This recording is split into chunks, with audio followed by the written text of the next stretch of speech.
युवक बिरादरीतर्फे रक्तदानाने नववर्षाचे स्वागत। गेल्या अनेक वर्षापासून या ठिकाणी युवक बिरादरीतर्फे दरवर्षी सालाबादाप्रमाणे भव्य रक्तदान शिबिराचे आयोजन करण्यात येत असते।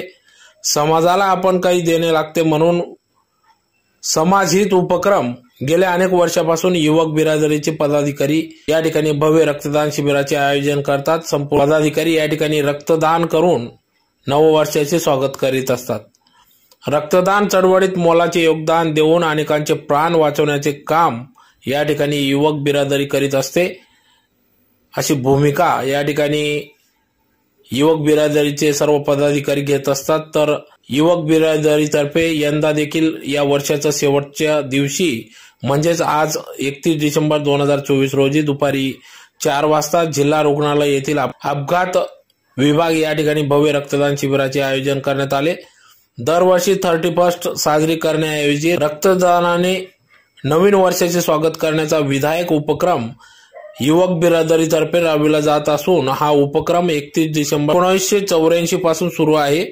यंदा या उपक्रमाचे हे 41वे वर्ष असून या ठिकाणी याबाबत अधिक माहिती माजी आमदार शरद पाटील यांनी दिली। तर मोठ्या संख्येने युवक बिरादरीचे पदाधिकारी त्याचबरोबर विविध संघटनांचे पदाधिकारी, युवक, धुळेकर नागरिक या भव्य रक्तदान शिबिरामध्ये सहभागी होत असतात। तर यावेळी माजी आमदार शरद पाटील, सुरेश चत्रे, शरद देसले, कमर शेख, किशोर बारी, संतोष बागोल, गोरख पाटील, विजय बोरसे, डॉक्टर अभय शिनकर, प्रतिभा गोडके, बीडी पाटील, प्रदीप देवरे, संदीप नवसारे आदी सर्व पदाधिकारी यांनी या कार्यक्रमासाठी अथक परिश्रम घेतला। तर मोठ्या संख्येने रक्तदात्यांनी आपला या ठिकाणी नववर्षाचे स्वागत रक्तदान करून केले।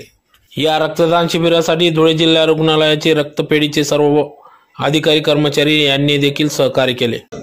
युवक बिरादरी आणि रक्ताश्रय संस्थेच्या माध्यमातून गेल्या 40 वर्षापासून 31 डिसेंबरच्या मध्यरात्री रक्तदान करून नवीन वर्षाचं स्वागत करण्याची परंपरा या जिल्ह्यामध्ये आम्ही सगळ्या युवक कार्यकर्त्यांनी जोपासली। आज ह्या चळवळीला 41 वर्ष पूर्ण होत आहेत। हे 41वे शिबिर या जिल्हा रुग्णालयाच्या आवारात आम्ही घेत आहोत। 31 डिसेंबरला तरुण मुलं मद्यपानाकडे वळतात आणि या तरुणांना एक वेगळी दिशा द्यावी या उद्देशाने सुरू केलेला हा उपक्रम महाराष्ट्रातला एक अभिनव उपक्रम ठरलेला आहे आणि या उपक्रमाचं महाराष्ट्रामध्ये अनेक जिल्ह्यामध्ये अनुसरण होतं। आज ठाणे जिल्ह्यामध्ये रात्री 12 वाजता रक्तानंद ग्रुप त्याच्या आमच्याच कार्यक्रमातून त्यांनी प्रेरणा घेतली। नारायण पाटील, ॲडव्होकेट नीरज कुमार या दोघांच्या प्रयत्नातून आमचं एक मोठं शिबिर, आधार बाटल्यांचं शिबिर ठाण्याच्या ब्लड बँकेत होतं आणि अशा प्रकारचं अनेक गावांमध्ये रात्रीच्या वेळेला रक्तदान करून नववर्षाचं स्वागत करण्याची परंपरा सुरू झालेली आहे। या कामाचं पूर्ण महाराष्ट्रभर देश पातळीवर कौतुक होत आहे। मुलांनी व्यसनाकडे वळू नये। व्यसनाधीनतेमुळे अनेक तरुणांचे जीव जातात। रात्रीच्या वेळेला 31 डिसेंबरला बऱ्याच प्रमाणात अपघात होतात। हा एक उदात्त दृष्टिकोन ठेवून आम्ही चळवळ चालवतोय। जवळपास आतापर्यंत 1 लाखापेक्षा अधिक बाटल्या स्वयंसेवी रक्तदान आम्ही शिबिरातच या ठिकाणी केलेलं आहे आणि मानवतेच्या दृष्टिकोनातून हिंदूचं रक्त मुस्लिमांना, मुस्लिमांचं दलितांना, दलितांचं ब्राह्मणांना, अशा प्रकारचं राष्ट्रीय एकात्मता आणि जातीवाद निर्मूलनाचं काम देखील आम्ही यत्न केलं।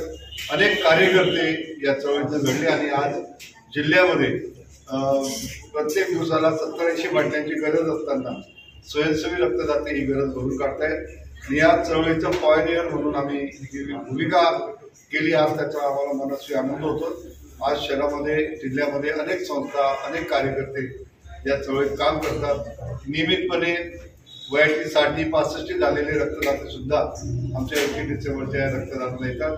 या सगळ्या रक्तदात्यांमुळे आज धुळ्याची आरोग्य यंत्रणा, वैद्यकीय क्षेत्र आज अत्यंत चांगल्या अवस्थेत काम करत आहे आणि म्हणून सर्व रक्तदात्यांचं या ठिकाणी अभिनंदन करत असताना एक नवी पिढी, व्यसनमुक्त पिढी या समाजात घडावी त्यासाठी असणाऱ्या उपक्रमाला आम्हाला जनतेच्या शुभेच्छा आहेत।